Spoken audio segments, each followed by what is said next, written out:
നിന്റെ കയ്യിൽ ഒരു ഇടിവെട്ട് കേസ് വന്ന് വീണിട്ടുണ്ടെന്ന് കേട്ടു. ഇവര് സജിത എന്നാണ്. സജിത, മെസ്സേജ് അയച്ചിട്ടുണ്ടായിരുന്നു വാട്സപ്പില്.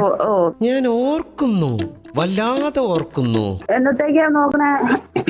ഞാൻ ഇപ്പൊ ഫ്രീ ആണ്, നാളത്തോട്ട് കയറാൻ വേണ്ടിട്ടായിരുന്നു. എനിക്ക് മനസ്സിലാവുന്നില്ല കാര്യം എന്താന്ന് വെച്ചാൽ തെളിച്ചു പറയാം. പക്ഷേ നമുക്ക് എവിടെയെങ്കിലും വർക്ക് ചെയ്തിട്ടുണ്ടോ? ഇല്ല, ഞാൻ ഒരു സ്പായില് ടെലികോളിങ്ങിന് പോയിട്ടുണ്ട്. ഇതെന്ന് വെച്ചാൽ യൂണിസെക്സ് സ്പൈ ആണ്. അറിയാവോ? ഞാൻ വിചാരിച്ച പോലല്ല. എക്സ് പരമായിട്ടുള്ള കാര്യങ്ങളൊക്കെ ഉണ്ടാവും. എക്സ് പരമായിട്ടുള്ള കാര്യങ്ങളൊക്കെ ഉണ്ടാവും. അങ്ങനത്തെ എനിക്ക് നല്ല ഇഷ്ടാ.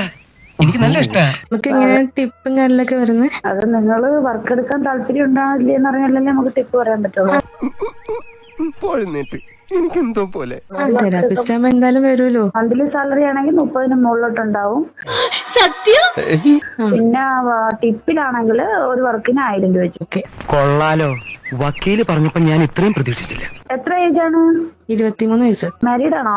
അല്ല. ഇപ്പോഴത്തെ പിള്ളേർ കൊള്ളാം. എന്താ കളി? ഞാൻ ഡിഗ്രി കഴിഞ്ഞ ഡിഗ്രി പോയതാണ്. അവിടെ പ്രൊഫഷണൽ മാത്രമേ ഉണ്ടായിരുന്നുള്ളൂ.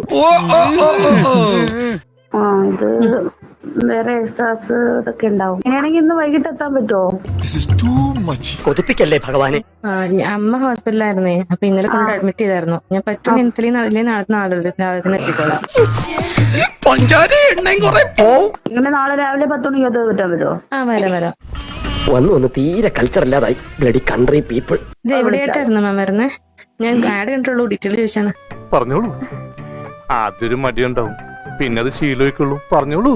ഇത് എറണാകുളം നോർത്ത് കച്ചേരിപ്പടി വന്നിട്ട് ചിറ്റൂർ റോഡ് അയ്യപ്പൻകാവ് ക്ഷേത്രത്തിന്റെ അടുത്ത്. ഓക്കെ, പേരെന്തായിരുന്നു മാം? ആയുർവേദ്യമന. Okay ma'am.